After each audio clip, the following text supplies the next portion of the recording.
Today, we're diving into a critical and often misunderstood issue, eating disorders. With me now is Shaleen Jones from Body Peace Canada, a seasoned advocate with over 25 years of experience in the field. Shaleen has been at the forefront of change, offering support and leading initiatives to address eating disorders across Canada. Today, we'll explore the complexities of eating disorders, the impact of societal pressures, and the steps we can take towards healing and understanding. Welcome to What She Said, Shaleen. Hello, thank you so much for having me on today.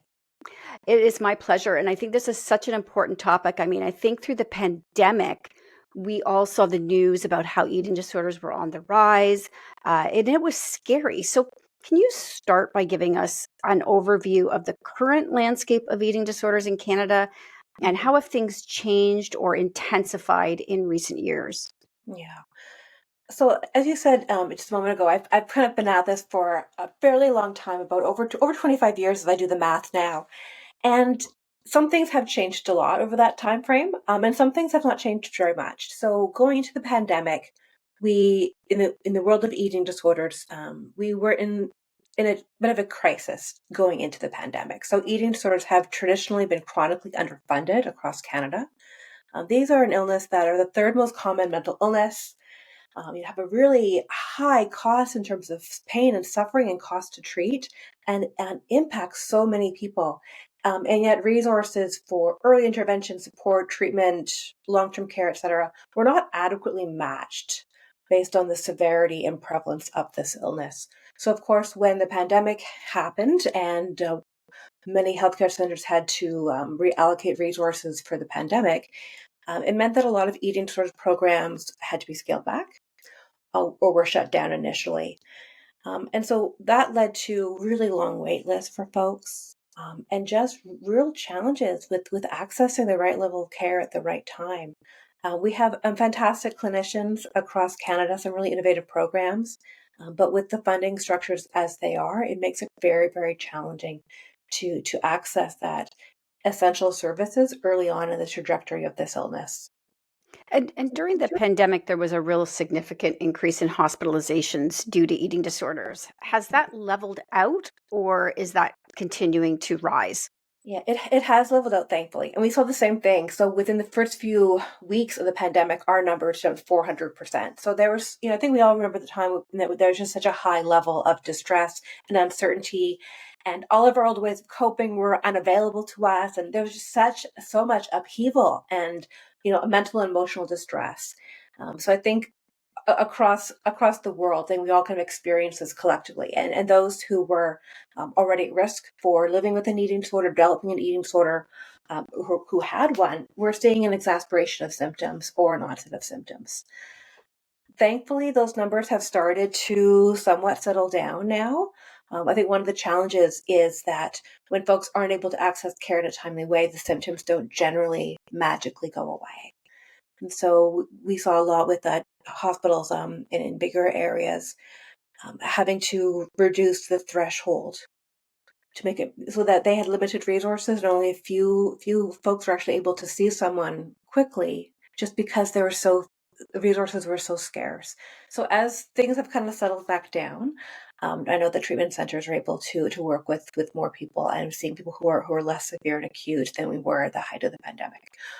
We're still like not in a great place in Canada, but it's not like it was in that those first few months of the pandemic. I think when we think of eating disorders, we often think of girls and women.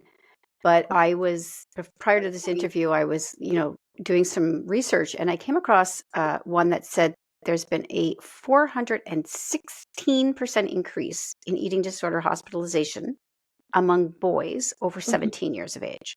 Yeah. So, what does this tell us about sort of the changing face of eating disorders and the need for sort of this more gender Yeah. inclusive approach?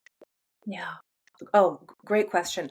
And you're right. Traditionally, we've thought of eating disorders as being an illness that primarily impacts, affluent white girls who are into like competitive sports or gymnastics, what have you. So it's kind of like the image that maybe you and I grew up with, from the after school specials, or this is who Right. has eating disorder. It's the kind of like the low weight anorexia. And that's actually the least common of all the eating disorders. But in our heads, that's what we think of. And as we're learning more about these illnesses and these conditions, we're really understanding how complex and widespread they are, and how for some people it's absolutely linked to there's like a gendered lens to it, so about how women's values tied into how we look, and weight is seen as a signifier of health. There's also deep connections to food insecurity and trauma, folks who are experiencing all kinds of challenges in their life that aren't connected necessarily. So I think many people's paths to an eating disorder can be different, and the reasons are just as complex as people are. We're also doing a better job of understanding that eating disorders don't just impact um, young white women, and I think we're doing a better job of looking for eating disorder symptoms across the population. Do you have any information on what may be causing this rise in boys and young men? Mhm.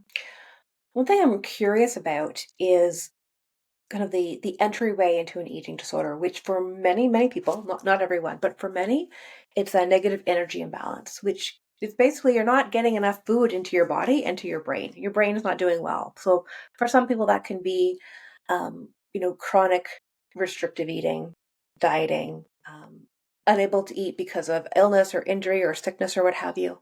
Um, but that chronic restrictive eating, that increases your risk of developing an eating disorder 18 times. So as for seeing this really big push around vilifying fat and glorifying thinness as the only way to be living in an acceptable body, I think that pressure is being felt across the board, regardless of gender, etc. And so I think that may be one of the drivers around the triggering of eating disorders for everyone.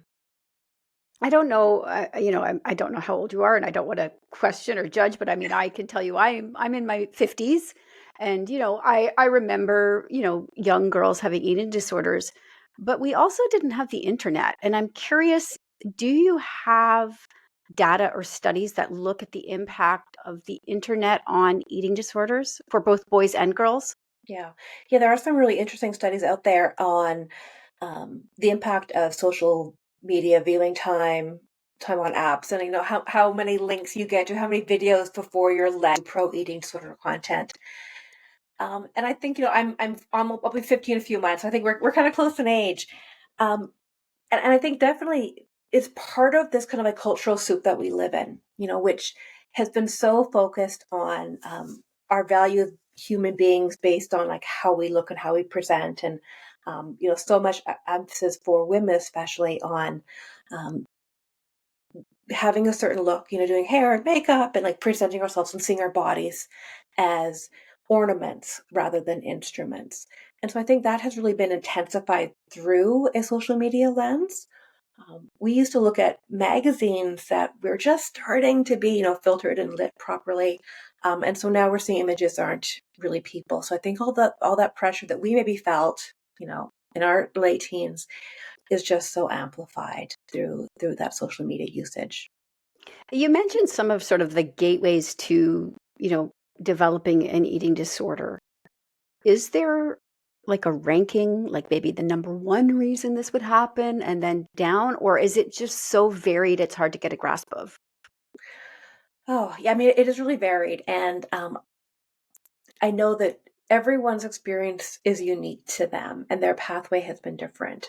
That negative energy imbalance seems to be very, very consistent across the board at triggering continued restrictive eating, or binging, or purging. Um, but I think there's so many individual variables to that, and its ability to cope with like big feelings, chaos in your life, or need to have structure. There's some links to autism, ADHD, anxiety, depression. So they're very complex, sticky conditions. So, Body Peace Canada, Mhm, I'd like to talk about this a little bit. So, it's at the forefront of advocacy and mhm, support for mhm. people with eating disorders. So, can you share some of the initiatives or programs you're currently working on? Body Peace Canada is a dream of mine. I came into this field fairly early on into my recovery process when I was in my early 20s. And being able to be connected to an organization, to a community of people who understood what it was like to be in recovery and to be maintaining those gains and to be working on practicing your skills in recovery. For me, that was completely transformative. That really was the factor that helped me stay well as I kind of clawed my way through that recovery process. And so that always really stuck with me. And over the years, I've been, working here in Nova Scotia and created Eating Disorders Nova Scotia, which is an organization in this province that provides treatment and support and some great resources for folks. Um, and we've been doing a lot of work around peer support and really creating opportunities for folks to just connect with each other. We've been training folks who have lived experience with recovery to support other people. And so as we grew that program and, we had dozens and dozens of peer mentors and we're helping hundreds of people, we wanted to make that available for folks across the country so that it wasn't just a Nova Scotia solution, but that we could take that model really grounded in the expertise of folks who had been through recovery themselves, and supported by staff and training and all that to support other people who are going through that process. So peer support is really the heart of Body Peace Canada. And everyone who's been working on it, for the most part, comes from that personal experience of the challenges of recovery. So we've kind of brought the best of the work that we do with our peer support programs. And then we partnered with a group out of Hamilton called Body Brave. And they have some amazing resources and this great recovery support program that has a kind of a self-assessment to figure out, like, do I have an eating disorder? Is this an eating disorder? And to kind of get a sense of, um, what the person might be dealing with and what resources might be the best fit for them. And then they have some great learning resources, some self-assessments, some self-guided learning. So we wanted to kind of bring these two really strong offerings together so that folks from across the country, no matter where they live, no matter how close they were to a hospital program or um, whatever challenges they might be facing, could access free virtual support in a really pro-recovery space to help them move forward with their healing. You mentioned that, now that I'm doing the math on your age and when you went through this, you mentioned recovery. 30 years for you, roughly?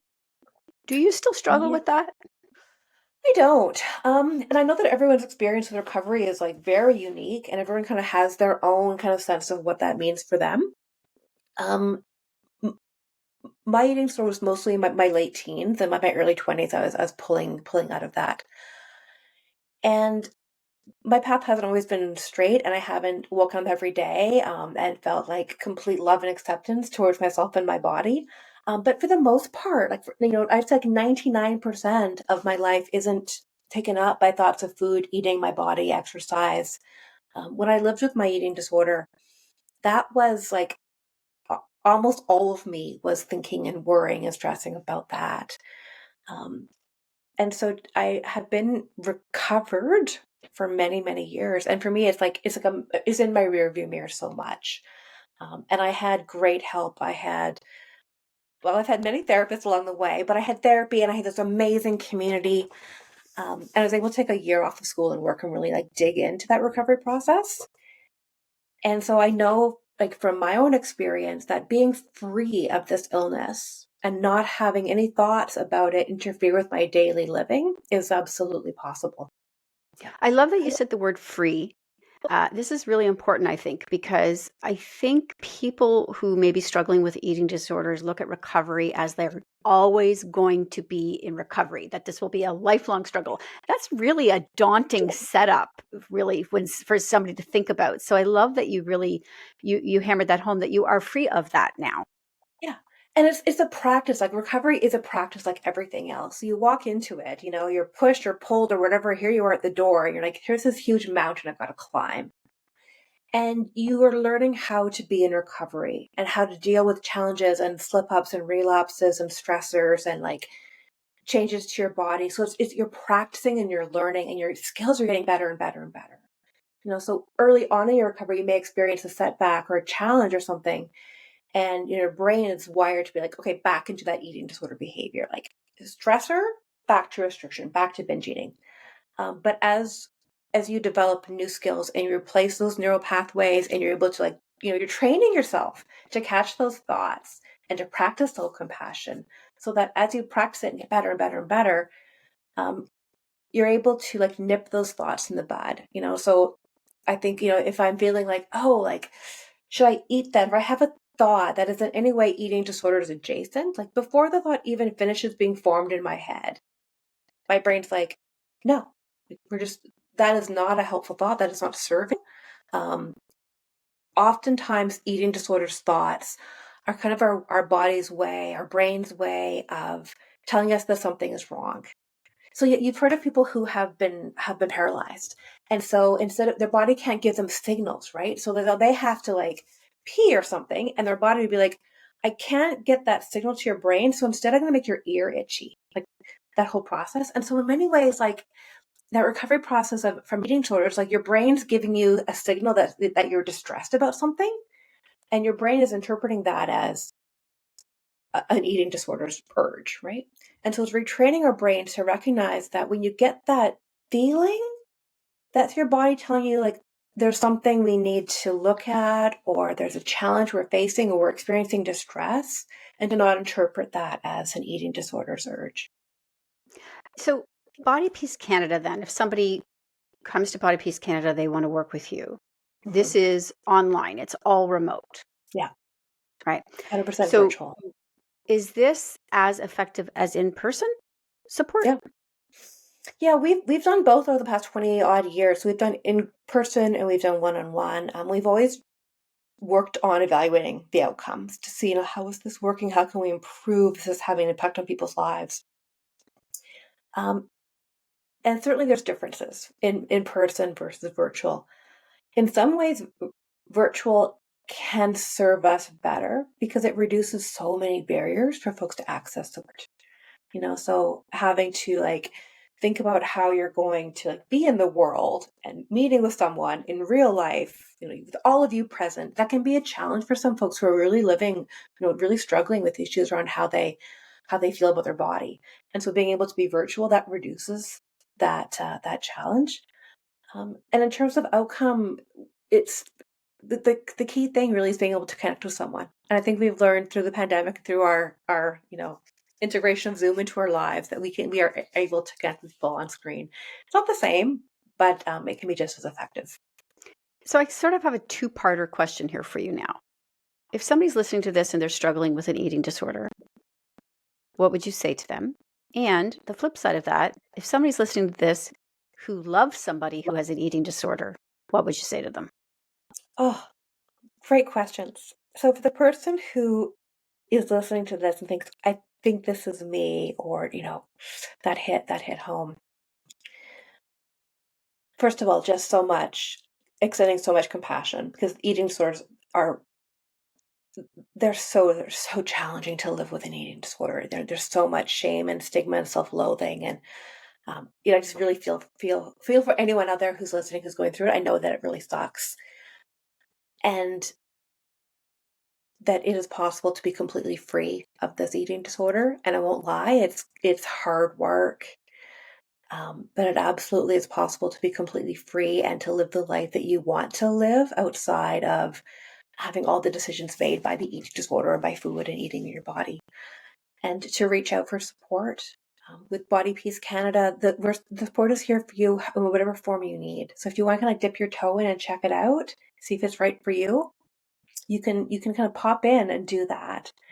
And then when you're ready to engage more, we're here for you too. So to not give up and to keep working on it, because it's completely possible to be free, and to actually love your life and to be able to live the life that is meaningful and important for you. And then for someone who may care for someone with an eating disorder, I think the same message in many ways. Like that's a challenging role to be a support person for someone who you see is struggling, no matter what they're struggling with. So compassion, self-compassion to that person as well, and then to get support. So there are some great family resources out there. We run a family peer support group, and there's some other places across Canada. So find the support that you need to kind of, it's a cliche, but putting your own oxygen mask on so you can take care of someone else, and to learn more about what this condition is like. It's so hard to kind of make sense of it because it's a mental illness, right? It doesn't make any sense. Like it's really hard to understand if you haven't lived it. So absolutely learning more about the illness, and being kind to yourself and patient, and getting support for yourself. What about approaching that conversation though with somebody that you think Hmm. possibly has an eating disorder, Yeah. but you're not quite sure how to approach it because you don't want to maybe push too far or make an Mhm. error? How would you approach that, Yeah. or what would you recommend to somebody? Great question. I think, coming from a place of caring and empathy and thinking through what's concerning you, so is it um, withdrawing from things they used to enjoy?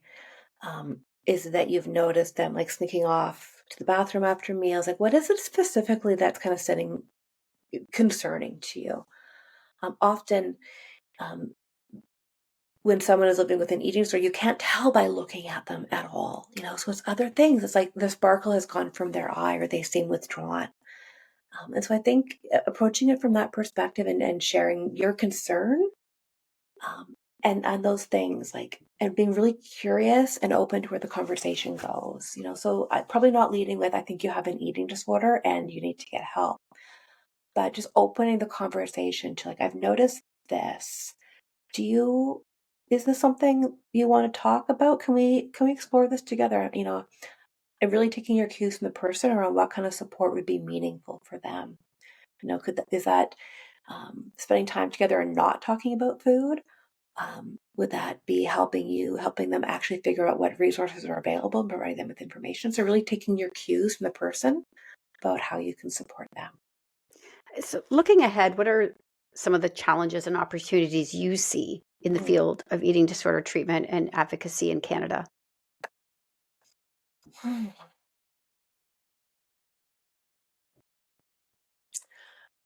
I'm feeling hopeful around the future of eating disorders in Canada. I think we've learned some really good lessons through the pandemic, and I think we've got creative in how we support people who are impacted. I think we're starting to understand the complexities of eating disorders and how common they are, and I think we're starting to have conversations around unpacking that. I think too that we're really, as a society, started to think really critically around social media usage, and the unrealistic body standards, and really starting to like tease that apart. And of course, when you're a young person and you're living in the world, all those critiques do not matter at all. But I think over time, as we as I want to say senior women, but as wiser women, we're able to do all that unpacking on our own and then not pass on body issues to our kids. And we've heard about the almond moms on TikTok and that. And I think as we as a generation are healing ourselves and healing our own relationship with food and eating, um, we're creating a safer space for younger people to live in, where we're actively dismantling weight bias and diet culture. And I think that was going to lead to some trickle down changes. But it's something that is a whole culture and a whole community. We need to unpack that weight stigma and create care for folks that isn't punitive, and that really meets their needs. And recognizing that eating disorders don't all look the same and can't all be treated the same way. Do you think that we are addressing this enough in the school system with younger kids, sort of letting them know what it looks like, what it is to be food positive, body positive? What are your thoughts there?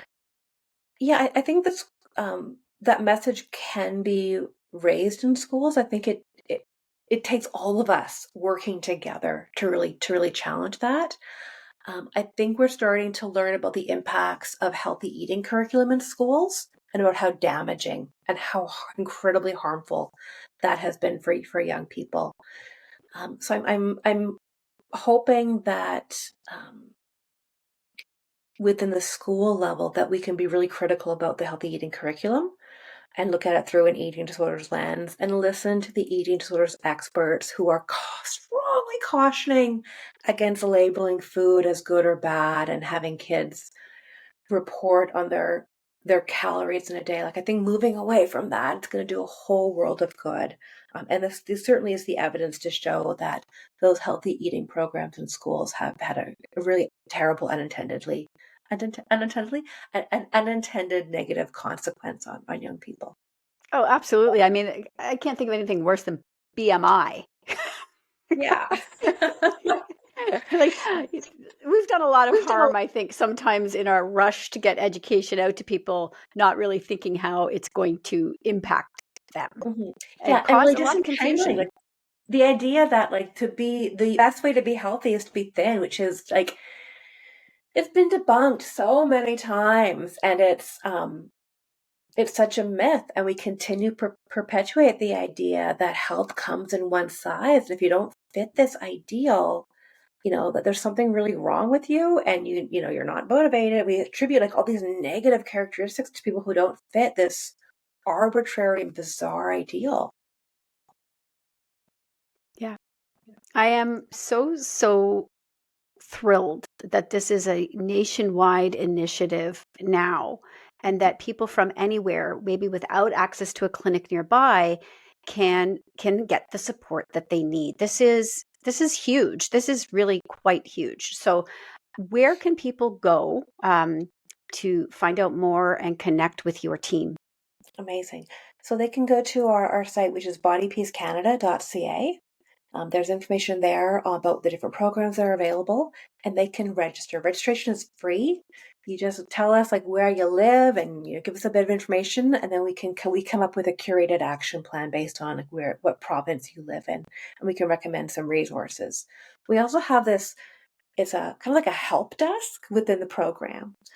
So you can connect with a trained peer mentor if you need help like accessing the program or navigating through the platform, because it's a web-based platform that's not always super intuitive.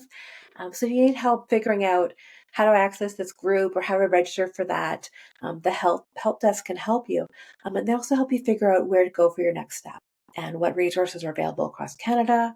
We partnered with the National Eating Disorders Information Center, so folks can link back to them and find out what's available in their specific communities too.